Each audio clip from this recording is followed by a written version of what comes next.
வணக்கம். இது நியூஸ் ஃபர்ஸ்டின் மதிய நேர பிரதான செய்திகள். விரிவான செய்திகளுக்கு செல்லும் முன்னர் முதலில் இன்றைய தலைப்புச் செய்திகள். இந்திய நாடாளுமன்ற குழு இன்றிரவு இலங்கைக்கு விஜயம் செய்யவுள்ளது. பாதுகாப்பற்ற அடுப்பு பாவனை சிறுவர்கள் அனர்த்தங்களுக்கு இலக்காகுவதற்கு காரணமாகியுள்ளது என சுட்டிக்காட்டப்பட்டுள்ளது. தேசிய பாதுகாப்பு பாரிய சவாலான ஒன்றாக அமைந்துள்ளது என இந்திய பிரதமர் தெரிவிப்பு. இனி விரிவான செய்திகள். இந்திய மக்களவை எதிர்க்கட்சித் தலைவர் சுஷ்மா ஸ்வராஜ் தலைமையிலான இந்திய நாடாளுமன்ற குழு இன்றிரவு இலங்கைக்கு விஜயம் செய்யவுள்ளது. இலங்கை தமிழ் மக்களின் மறுவாழ்விற்காக இந்திய அரசாங்கம் முன்னெடுக்கும் நலன்புரி நடவடிக்கைகளை இந்த குழு கண்காணிக்க உள்ளதாக சன் செய்தி வெளியிட்டுள்ளது.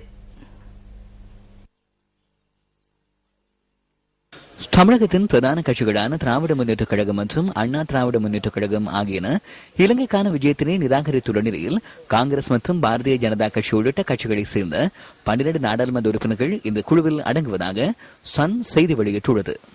இந்த நிலையில் இலங்கைக்கு விஜயம் மேற்கொள்ளும் குழுவின் தலைவரும் இந்திய மக்களவை எதிர்க்கட்சித் தலைவருமான சுஷ்மா ஸ்வராஜ் நேற்றைய தினம் வெளிவிவகார செயலாளர் ரஞ்சன் மாதாவை சந்தித்து கலந்துரையாடியுள்ளதாகவும் அந்த செய்தியில் குறிப்பிடப்பட்டுள்ளது. சீதுவை தண்டுகம் மோயாவில் தோணி கவிழ்ந்ததில் அதில் இருந்த 2 பேர் காணாமல் போயுள்ளனர். இந்த அனர்த்தம் நேற்று மாலை இடம்பெற்றுள்ளதாக போலீசார் குறிப்பிடுகின்றனர். அனர்த்தத்தின் போது தோணியிலிருந்து நீரில் விழுந்த மேலும் 3 பேர் உயிருடன் காப்பாற்றப்பட்டுள்ளனர். அதே பகுதியைச் சேர்ந்த சிலரே இந்த அனர்த்தத்தை எதிர்நோக்கியதாக போலீசார் குறிப்பிடுகின்றனர். இம்முறை சித்திரை புத்தாண்டு காலப்பகுதியில் விபத்துகளுக்கு உள்ளான சிறுவர்களின் எண்ணிக்கை கடந்த ஆண்டுடன் ஒப்பிடுகையில் குறைவடைந்துள்ளது என கொழும்பு சீமாட்டி ரிஜ்வே சிறுவர் வைத்தியசாலையின் பணிப்பாளர் டாக்டர் ரத்னஸ்ரீ கேவகே தெரிவிக்கின்றார்.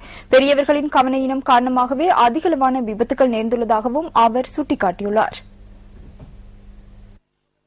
இம்முறை புதுவருட பிறப்பின் போது கடந்த புதன்கிழமையிலிருந்து நேற்று வரையான காலப்பகுதியில் 417 சிறுவர்கள் சிகிச்சைகளுக்காக கொழும்பு சீமாட்டி ரிஜ்வே சிறுவர் வைத்தியசாலையின் திடீர் விபத்துகள் பிரிவுக்கு சமூகம் அளித்துள்ளனர். இவர்களில் 296 பேர் வெளிநோயாளர் பிரிவில் சிகிச்சை பெற்று வீடு திரும்பியுள்ளதாகவும் வைத்தியசாலையின் பணிப்பாளர் கூறினார். புதுவருட பிறப்பின் போது பாதுகாப்பற்ற அடுப்பு பாவனையும் விபத்துகளுக்கான காரணமாக அமைந்துள்ளது என கொழும்பு சீமாட்டி ரிஜ்வே சிறுவர் வைத்தியசாலையின் பணிப்பாளர் டாக்டர் ரத்னசிறி ஏவகே தெரிவிக்கிறார். கடந்த ஆண்டுடன் ஒப்பிடுகையில் இம்முறை திடீர் விபத்துகளினால் பாதிக்கப்பட்டவர்களின் எண்ணிக்கை குறைவடைந்துள்ளது.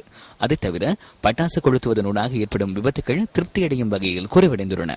அடுப்பு பாவனையின் போது 12 சிறுவர்கள் காயமடைந்துள்ளமை பதிவாகியுள்ளது. சில சிறுவர்களுக்கு அதிகளவு காயம் ஏற்பட்டுள்ளமையினால் அவர்களை வைத்தியசாலையில் அனுமதிக்க நேரிட்டது. அந்த சிறுவர்கள் இன்றும் வைத்தியசாலையில் சிகிச்சை பெற்று வருகின்றனர். பண்டிகை காலங்களில் விசேடமாக சிறுவர் இருக்கும் இடத்தில் அடுப்பு பாவனையில் ஈடுபடும் போது அதனை பாதுகாப்பான முறையில் உயரமான இடத்தில் வைக்க வேண்டும். இதேவேளை கடந்த வருடத்துடன் ஒப்பிடுகையில் புத்தாண்டு காலப்பகுதியில் இடம்பெறும் வீதி விபத்துகளின் எண்ணிக்கை 9% அதிகரித்துள்ளதாக தேசிய வைத்தியசாலையின் திடீர் விபத்துகள் பிரிவின் பணிப்பாளர் டாக்டர் பிரசாத் ஆரியவங்ச தெரிவித்துள்ளார்.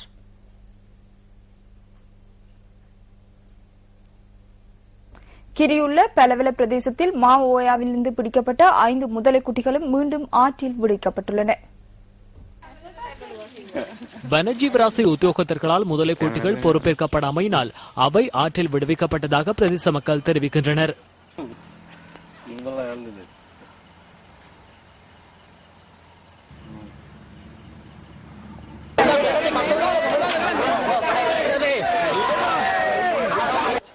நில்வளா கங்கையின் குடாதுவா பிரதேசத்தில் நேற்றைய தினம் பிடிக்கப்பட்ட முதலை யால சரணாலயத்தில் விடுவிக்கப்பட்டுள்ளதாக வனஜீவராசிகள் பாதுகாப்பு திணைக்களம் தெரிவித்துள்ளது. இந்த முதலை நேற்றைய தினம் யால சரணாலயத்தில் விடுவிக்கப்பட்டதாக வனஜீவராசிகள் உதவி பணிப்பாளர் டாக்டர் தாரக பிரசாத் தெரிவித்துள்ளார். இந்த முதலையை தற்காலிகமாக திகவளை மிருகக்காட்சி சாலையில் ஒப்படைக்க நடவடிக்கை எடுத்திருந்த போதிலும் அதனை பொறுப்பேற்காமையினால் யால சரணாலயத்தில் விடுவிக்க நேரிட்டதாக வனஜீவராசிகள் பாதுகாப்பு திணைக்களம் குறிப்பிடுகின்றது. கடந்த 4ஆம் தேதி முதலை ஒன்று பாடசாலை மாணவி ஒருவரின் உயிரை காவு கொண்ட இடத்திலிருந்து 100 மீட்டர் தொலைவிலேயே இந்த முதலை பிடிக்கப்பட்டது. 12 அடி 1 அங்குலம் நீளம் கொண்ட இந்த முதலை குரோக்கடைலஸ் போரோசஸ் என்ற இனத்தை சேர்ந்தது என அடையாளம் காணப்பட்டுள்ளதாக முதலையை பிடிப்பதற்கான நடவடிக்கையில் ஈடுபட்ட அதிகாரிகள் குறிப்பிட்டனர்.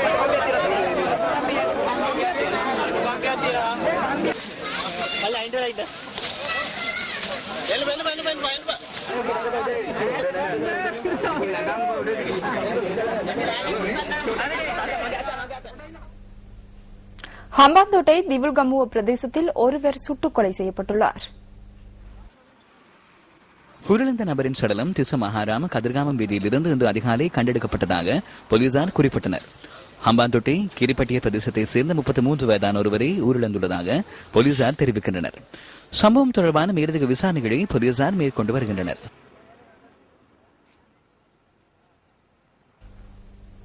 இந்து சமுத்திரத்தில் பொருத்தப்பட்டிருந்த வானிலை தரவு சேகரிப்பு ஆண்டனாவை திருடியமை தொடர்பில் தேடப்பட்டு வந்த 5 சந்தேக நபர்கள் கைது செய்யப்பட்டுள்ளனர். தேவினுவர பிரதேசத்தைச் சேர்ந்த 5 சந்தேக நபர்களே கைது செய்யப்பட்டுள்ளதாக போலீசார் குறிப்பிடுகின்றனர்.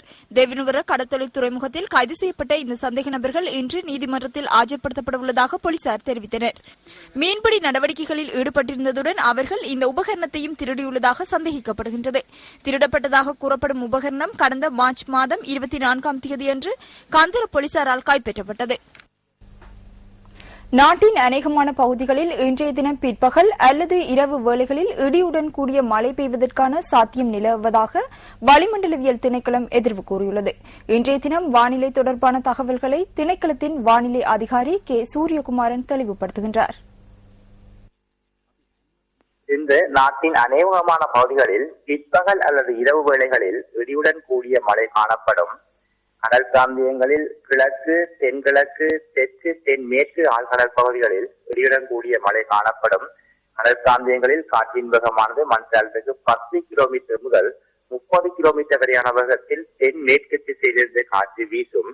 ஆழ்கடல் பிரதேசங்களில் இடியுடன் கூடிய மழை காணப்படும் சந்தர்ப்பங்களில் காற்றானது மணிக்கு 40 கிலோமீட்டர் முதல் 50 கிலோமீட்டர் வரையான வேகத்தில் அதிகரித்து வீசலாம் என்று தென்கிழக்கு, தெற்கு, தென்மேற்கு ஆழ்கடல் பகுதிகள் சற்று கொந்தளிப்பாக காணப்படும். சமூகத்தில் பட்டதாரிகளின் அந்தஸ்து சவாலை எதிர்நோக்கியுள்ளதாக இலங்கை பட்டதாரிகள் சங்கம் தெரிவிக்கின்றது. கல்வி அதிகாரிகளால் பட்டதாரிகள் குறைத்து மதிப்பிடப்படுவதாக அந்த சங்கத்தின் பிரதம செயலாளர் சந்தன சூர்யாராச்சி குறிப்பிட்டார்.